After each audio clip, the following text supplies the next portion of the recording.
Everyone at WagerTalk would like to wish you a happy Thanksgiving. With a full day of football on Thanksgiving, football all day Black Friday, plus a normal Saturday, Sunday, and Monday slate of games, we have a special Turkey Day offer for you. Football for the rest of November through Monday, November 30th for only $69 for this entire week of football. There is no limit to the number of handicappers you can buy during this Thanksgiving special. Pay only $69, save money, get your winners in a quick, convenient fashion, and have a great Thanksgiving weekend.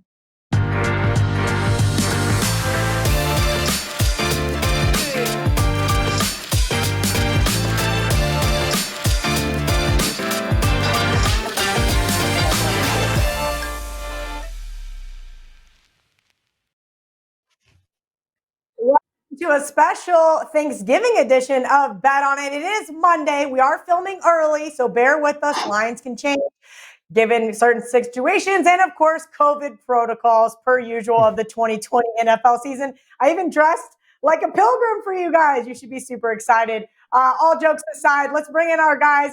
Marco D'Angelo at Marco in Vegas, Gianni Corrales at Greek_Gambler. Gentlemen, now, Turkey Day's looking like it's set up for a couple of maybe underdog specials here. We'll see.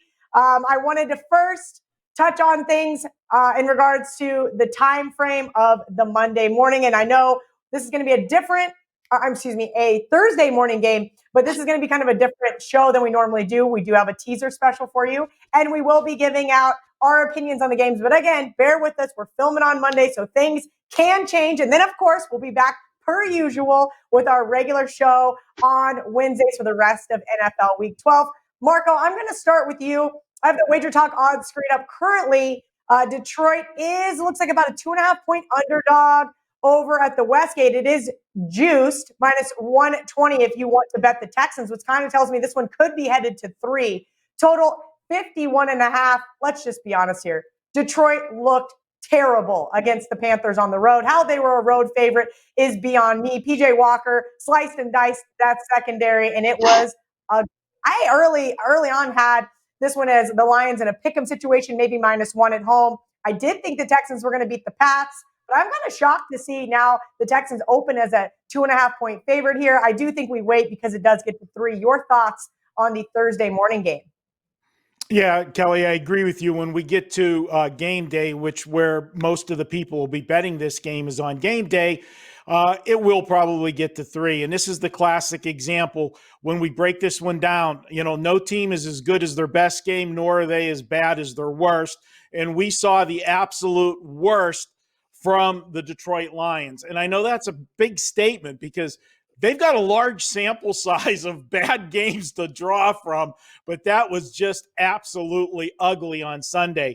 And I don't know, they were a complete no-show. Did they think that because, Teddy Bridgewater was out, and it was never really announced until, late Sunday that it was going to be PJ Walker, which I thought it should have been all along, and I thought he would do just well in that offense as he knows Matt Rule's offense from his days at Temple, and he had that great season last year in the XFL. If you remember, we did a video with Bobby Liggs, Kelly, you and I, and Bobby, and I talked about that. But for the Lions in this one, possibly were they looking ahead to their annual Thanksgiving Day game? Because really, there's not a lot to be excited about with the Lions season. So maybe they were looking ahead to this one, and you hit the nail on the head. Who are the Texans to be a road favorite? This is a team that their defense has been dismal all season long. Yeah, they held New England in check yesterday, held on for dear life.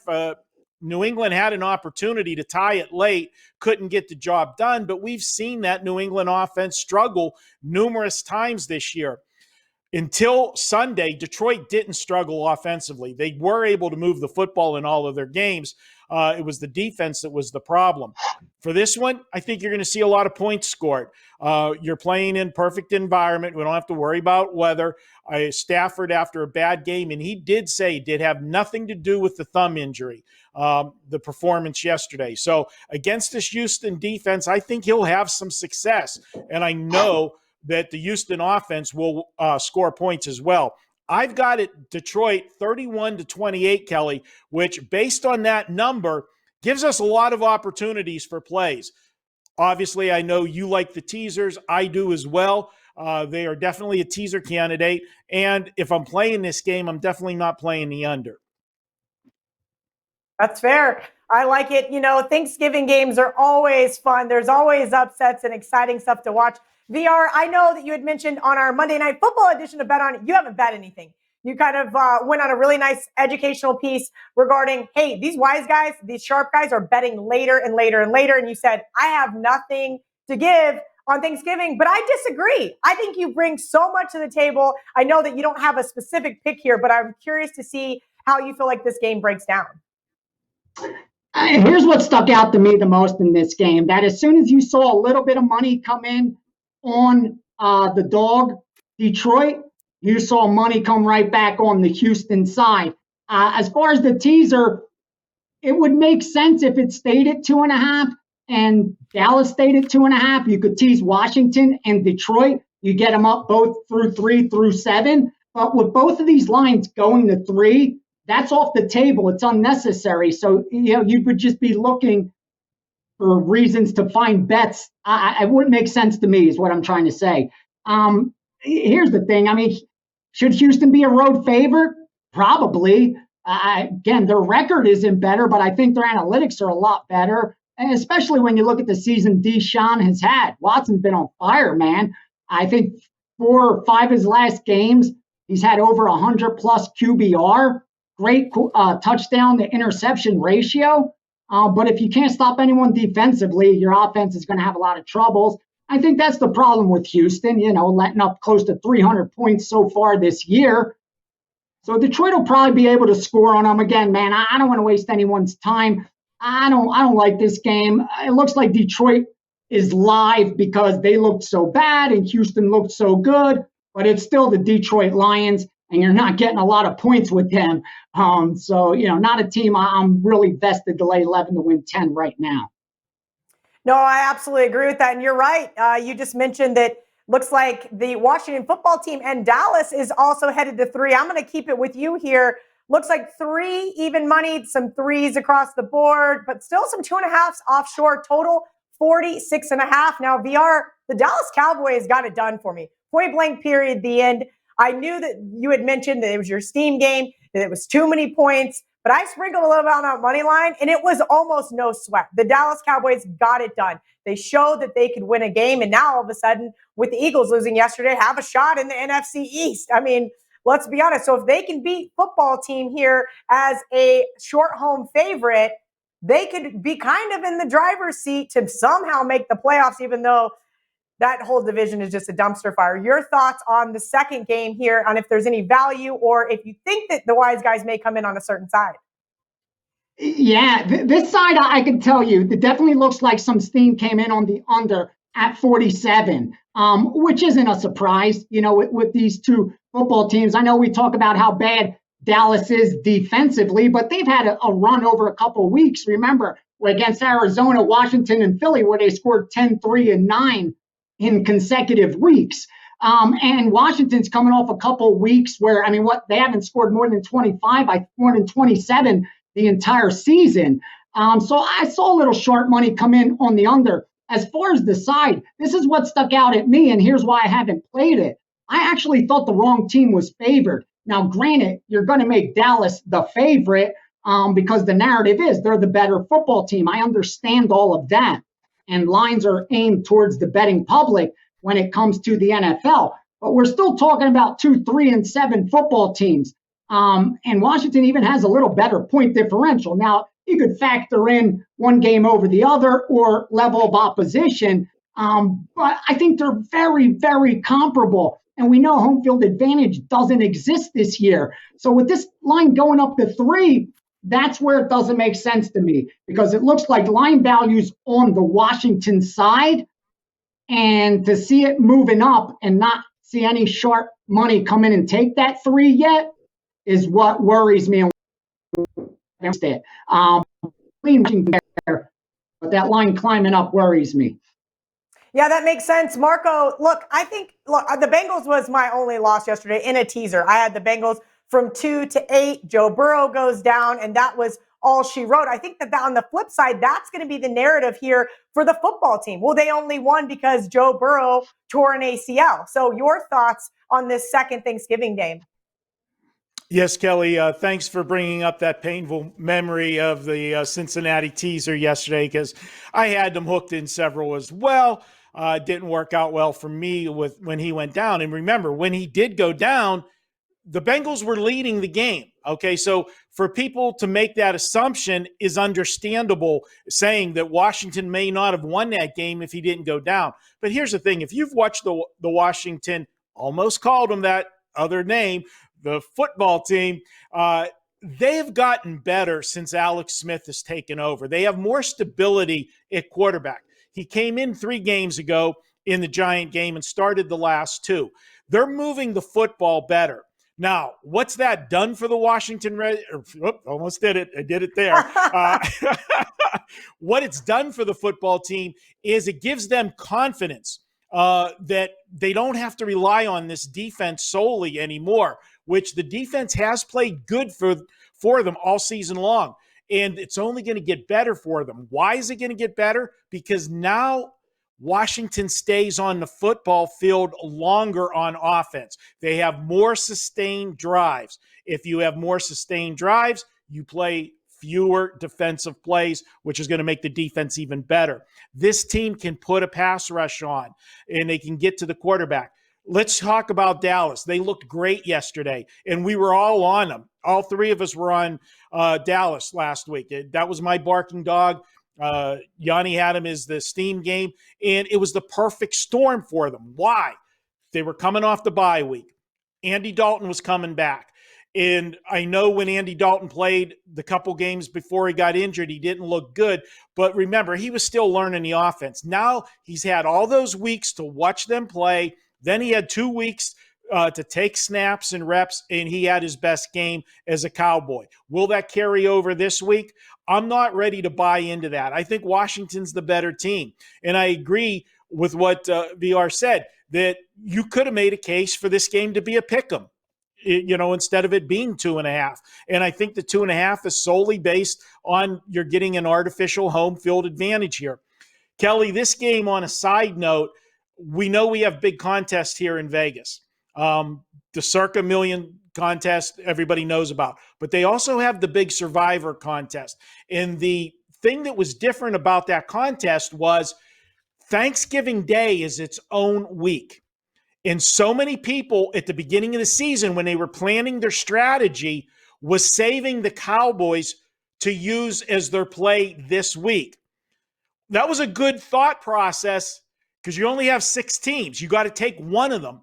It was a good thought process at the beginning of the season, but now a lot of people are going to be forced to use a Dallas Cowboy team in a survivor pool that they may not want to, and they may not have other options because they already used Baltimore or they already used Pittsburgh. So it's going to be very unique as far as that contest goes, and see how it plays out. For me, I just don't trust them yet. It was a good game last week. We were on them, but you got to show it to me when you don't have all of the advantages. And I know it's a big revenge game for them. Washington made them look bad in Washington just a couple of weeks ago. I'm on the Washington side here, and I will have them in teasers. And Washington, don't do me bad 2 weeks in a row now that I'm crossing the fence and riding you this week.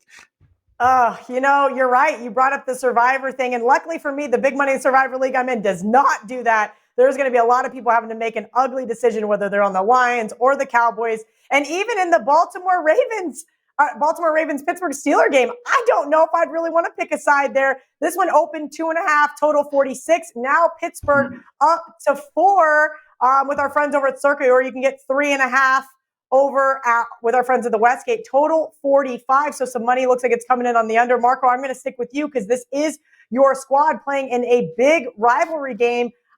Look, the Steelers are great. I'm not going to deny it. They were my Super Bowl winner. I already cashed my over 9.5 win season ticket. They just look like the golden child. They could do no wrong. Lamar Jackson, I was on the Titans and on Titans money line. Defensive coordinators have figured him out. What in the world is the play here? Well, 2 things. One of the reasons you are seeing some movement on this game, Kelly, is word came out late last night. One of the beat writers broke the story. There are some positive tests in the Baltimore organization, COVID tests. So we saw that happen this week with the Raiders. There were several players, and then they did the contact tracing and everything. But by game day, they all played. The problem is you don't have till Sunday on this one. So there's going to be some, situations where there could be some players that may miss this game. The facility has been closed, so practices are going to be altered. So it puts Baltimore in a bad spot. Speaking of bad spot, what's the Baltimore Raven mindset right now coming into this game? I'm going to be honest. After the first meeting, I was looking for this revenge game. I was going to be on Baltimore wholeheartedly because they totally dominated the Steelers in that first game. They outgained them by over 200 yards. It was a couple Lamar Jackson turnovers that changed that game. Pittsburgh was going to be run out of the stadium, but it didn't happen. Pittsburgh rallied back, got the win, and had a goal line stand at the end of the game. Since then, Baltimore, the wheels are falling off on this team. And what the big concern is, Baltimore's always been a good defensive team. They lived on that defense, and then they did enough on offense to win. Right now, the defense isn't carrying their load. This is a team that 4 of the last 5 games, they've allowed over 100 yards rushing. More concerning, 3 of those games, it's been 173 yards or more. If you cannot stop the ground game, everything else opens up. And when you look at this Pittsburgh Steelers team, there are offensive playmakers all over the roster. Ben Roethlisberger's quietly having maybe his best season. You've got Chase Claypool that should be considered for Rookie of the Year. He's playing out of his mind, making catches. And then don't forget Juju Schuster. Then you've got that running game with Connor in a deep backfield. What do you stop on the Steelers? That's my concern for Baltimore. I haven't pulled the trigger yet, but right now I'm leaning towards my Steelers. I don't want to have those rose-colored glasses on rooting for the Steelers because it's a big game. But if you're Baltimore, the division's gone. You are solely playing for a wild card position right now. You're 4 games behind the Steelers with 6 games left. You're not catching them for the division, not with the remaining schedule. Pride-wise, it's your number 1 hated rival. What better satisfaction would you get than ending their perfect season? That's the motivator, and it's on national TV. But, you're playing for a wild card right now. I'm concerned that this Baltimore team's going to unravel. And if things go bad early for Lamar Jackson, it could get ugly in the Steel City. All right. Interesting information from a Pittsburgh Steelers fan that knows when to bet against his team. VR, I'm going to let you have the last word here on the show. What are your thoughts on this late Thanksgiving game? I know you haven't bet anything yet, but have you seen anything come across or any reasoning, maybe why we've seen a little downtick in the total, maybe a little uptick on the Steelers? I'm not surprised the total's dropping a little. I think it has more to do with the history of this series and kind of overlook that first game because, I think only one time has the game gone over. Have they had a total of like 46 and only once has it gone over the last 10? It's kind of been a under series. And it's been a split series. Straight up, I think they're 5-5 over the last 10. I'll tell you this, to be honest with you, for selfish reasons, I'm hoping the Steelers lose a game between now and the playoffs. Because if you watch this show back in week 5, I gave the Steelers as a future to win the Super Bowl at 10-1. I gave it out as a 5% play. I couldn't believe they were 10-1 as an undefeated team. And I'm hoping they lose a game before the playoffs start because, again, I don't want an undefeated team going into the playoffs. I'd rather them get their loss out of the way and refocus. I'm not too sure this is the game to do it. The problem with giving a pick this early on this game is the COVID situation with Baltimore. And we found out this year, more important than any other, the injury report and the COVID situation. We're seeing within the final 24 hours of games, lines either moving or not moving significantly off of information.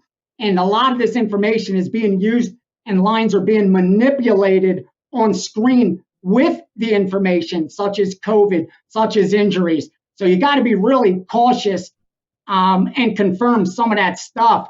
I'll tell you this, bottom line, power rating wise, I think these teams are a lot closer than this point spread reflects. Now, getting the best of the number doesn't mean you're going to cash a ticket. Just like getting a few more points than you should doesn't mean you're going to cash a ticket either. But if you could continue to get more points than you should, you're on your way. And I think Pittsburgh is given a few more points than they should in this spot to Baltimore. Again, you got to wipe home field advantage away. We already know the analytics reflect it's worth a half a point at the most. Some argue a lot less than that. So this line shows on a neutral, Pittsburgh's 3.5 better. I even saw 4s out there at some offshore places. Again, I think there's a little line value on Baltimore, but I don't know if the handicap in the injury report is going to also support that. That's where I'm at. That's where at least my initial look goes. All right, great stuff from both guys. Make sure you're following everybody on Twitter at Kelly in Vegas, at Marco in Vegas, at Greek_Gambler. You get tons of great information on there as well. Have a happy Thanksgiving. Enjoy your day off work, and let's make some money. We will see you guys before then on the Wednesday edition of Bet On It.